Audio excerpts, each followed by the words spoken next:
31 अगस्त 2022 को मानव खुफिया जानकारी के आधार पर मेजर अभिमन्यु ने एक संदिग्ध घर का घेराव किया। सुरक्षा बलों की उपस्थिति को भांपते हुए घर में छिपा आतंकवादी मेजर अभिमन्यु द्वारा कवर किए गए मार्ग की ओर भागा। चुनौती दिए जाने पर आतंकवादी ने अंधाधुंध फायरिंग की और आप पर ग्रेनेड फेंके।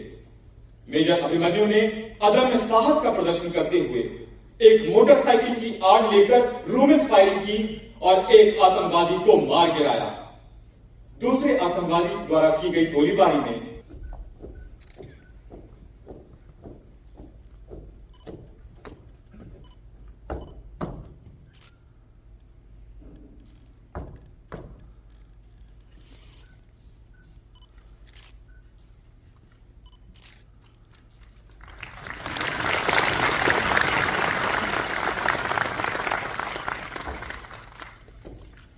मेजर खीम सिंह, ग्रेनेडियर्स, 55वीं बटालियन, राष्ट्रीय राइफल्स।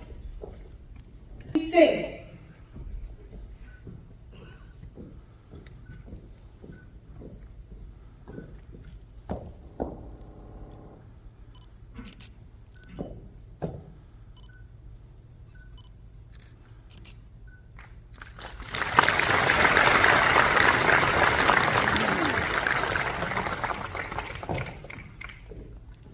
मेजर विकास भांभू, 252 आर्मी एविएशन स्क्वाड्रन, मंडोपरा। 2022 की गर्मियों में है सम्मान स्वीकार कर रही हैं उनकी धर्मपत्नी वीर नारी Shrimati Shreya Chaudhary. Shrimati Shreya Chaudhary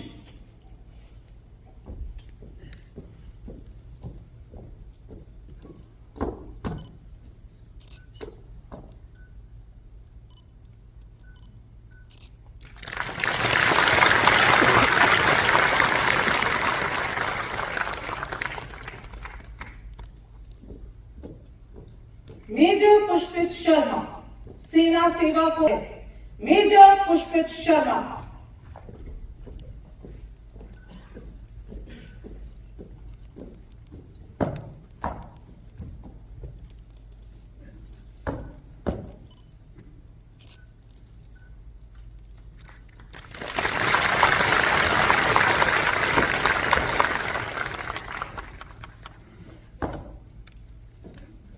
major Rishabh Negi, corps of engineers.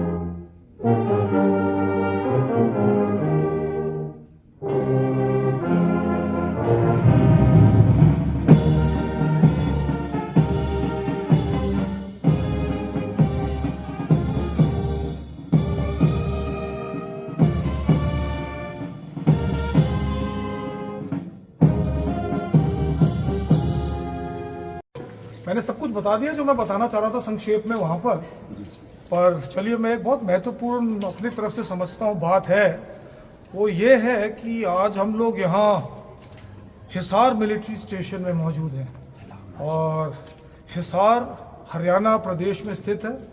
और जहाँ तक हरियाणा का मानना है मेरा कि हमारे देश के जितने भी वीर योद्धाओं और वीर सैनिक बड़ी मात्रा में इस प्रदेश ने अपने हमारी देश को प्रदान किए हैं। और मैं इसको अपना सौभाग्य समझता हूँ कि आज इस अलंकरण समारोह का जो आयोजन हिसार यानी हरियाणा में किया गया और हमारे वीर सैनिकों को इस वीर भूमि में सम्मानित किया गया, जो कि मैं समझता हूँ बहुत ही बड़ी बात है और अपने आप को मैं ये काम करते हुए एक बहुत भाग्यशाली समझता हूँ। एक ये बहुत बड़ी बात है।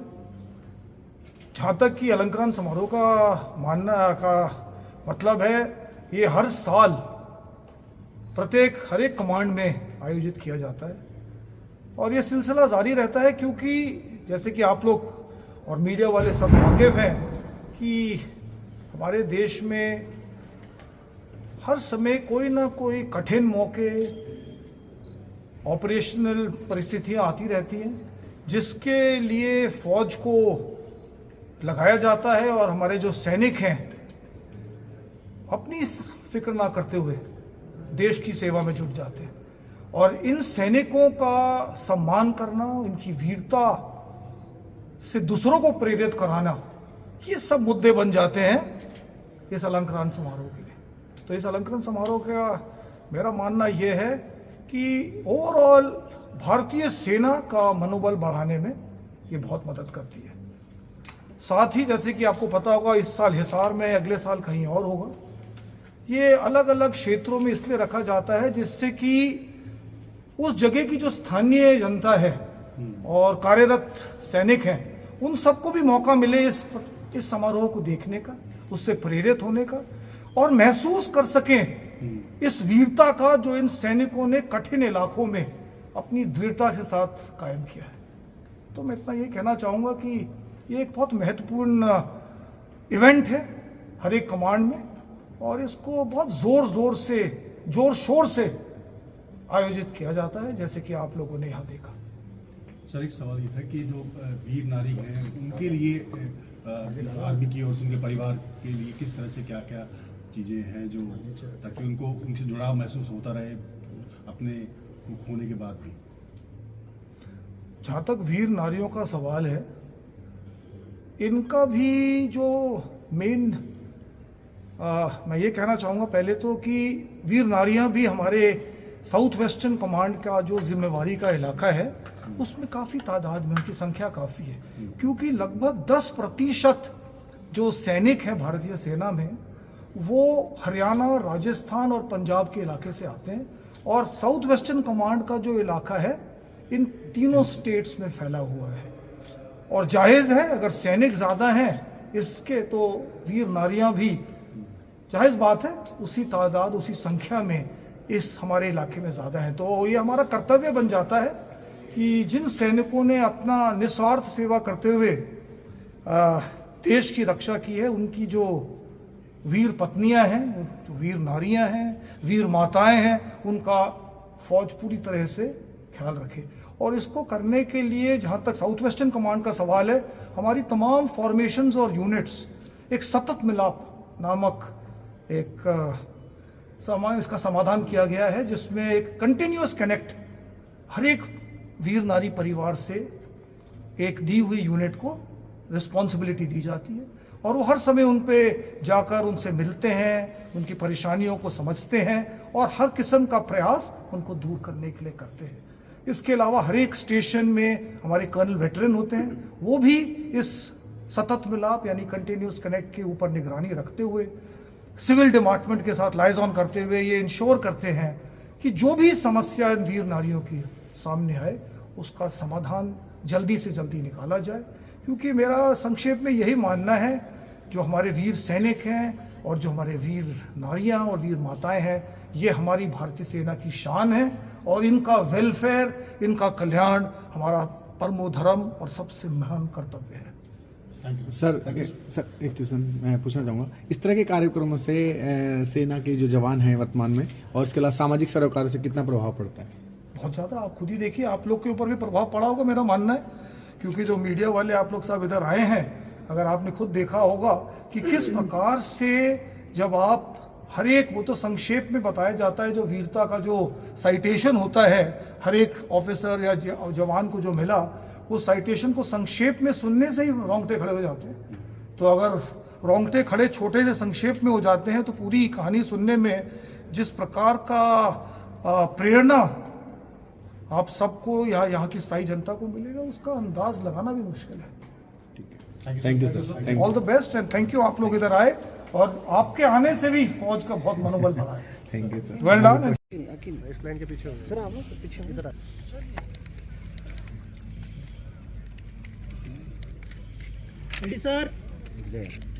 सर सभी हाथ है सर, प्लीज सर। मेरा नाम मेजर अभिमन्यु सिंह रपसवाल है, मेरी रेजिमेंट यही है। 2022 में मैं कश्मीर में पोस्टेड था अपनी राष्ट्रीय राइफल्स बटालियन के अंदर। मेरी राष्ट्रीय राइफल्स बटालियन नॉर्थ कश्मीर के अंदर थी हमारे एरिया के अंदर काफ़ी ज़्यादा टेररिज्म था, क्योंकि बॉर्डर भी हमसे बहुत ज़्यादा दूर नहीं था। 31 अगस्त 2022 को मेरे खुद के ह्यूमन इंटेलिजेंस नेटवर्क से मुझे खबर मिली 2 मिलिटेंटों की। ये 2 टेररिस्ट मेरे एक AOR के एक गांव के अंदर, एक घर के अंदर छुपे हुए थे और इनका एक दिन बाद निकलने का इरादा था। जैसे ये खबर पाई तो मैं और मेरा जो बडी है, हम दोनों ने कोर्ट में सिविल ड्रेस पहन के एक मोटरसाइकिल ली और उस मोहल्ले के अंदर हम लोगों ने एक सर्वेलेंस ग्रिड की स्थापना करी। सर्वेलेंस ग्रिड को 1-1.5 घंटा हुआ था जब हमारे को कंफर्मेशन मिल गया कि किस घर के अंदर वो दोनों टेररिस्ट छुपे हुए हैं। जैसे ही हमारे को ये कंफर्मेशन हो गई तो हम लोगों ने अपनी QRT को बुलाया और पूरे कॉर्डन करने के लिए पास किया। टारगेट कॉम्प्लेक्स में कुछ 30 से 35 घर थे और इस पूरे कॉम्प्लेक्स को जब तक हमारी QRT ने क्लियर करना शुरू किया तब तक टारगेट हाउस जो कि बीच में था, वहाँ इन दोनों टेररिस्ट की हरकत शुरू हो गई। इनमें से एक टेररिस्ट मोस्ट लाइकली अप्रोच की तरफ दौड़ा एस्केप करने के लिए, जब उसको पता चला कि यहाँ सिक्योरिटी फोर्सेस आ गई हैं, क्योंकि वहाँ OGW नेटवर्क ऐसा है कि इनको पता चल जाता है। जब इनका ये हुआ तो उस मोस्ट लाइकली अप्रोच रूट पे मैं ही था जो कि उसको कवर कर रहा था। उसको आगे आते हुए देख मैंने उसको चैलेंज किया और जब मेरे चैलेंज करने से वो नहीं रुका तो उसने मेरी तरफ एक ग्रेनेड फेंका और अंधाधुंध गोलियां फायर करनी शुरू करी। जिस मोटरसाइकिल पे मैं बैठ के गया था उसको वो मेरी उसी गली में खड़ी थी। तुरंत मैंने अपनी पोजीशन बदली, उस मोटरसाइकिल के पीछे गया और जवाबी फायर में उसको मार गिराया। कुछ 15 से 20 मिनट के बाद जब तक हमारी पूरी कॉर्डन पार्टियाँ भारी घेरे के घरों को क्लियर कर रही थी, तब तक मैं और मेरा साथी हम लोगों ने उस दूसरे मिलिटेंट को पूरा एंगेज करके रखा एंड फिर देखा कि वो घर के ऑर्चर्ड के अंदर, जो कि हमारा किचन गार्डन होता है वैसे ही उनका एक ऑर्चर्ड था जिसके अंदर घुस गया अंदर। उसको जब हम लोगों ने ट्रैक करना शुरू किया तो एक ही एग्जिट रूट था जिससे वो निकल सकता था। हम दोनों का प्लान ये बना कि हम उस एग्जिट रूट को रोकेंगे, वहाँ जाके उसको ब्लॉक करेंगे ताकि वो अंदर ही अंदर कंटेन हो जाए। इस कार्रवाई के दौरान उसने हमारी तरफ 2 ग्रेनेड फेंके और अंधाधुंध फायर किया, जिसके वजह से मेरा बड़ी जो साथी है वो घायल हो गया एंड उसको वहाँ एक पेड़ की आड़ के पीछे छोड़ के मैं अकेला वहाँ आगे पहुँचा और कुछ ही क्षणों में जब वो आया उस रूट की तरफ तो उसको गोली मार के न्यूट्रलाइज कर दिया। यही था थैंक यू।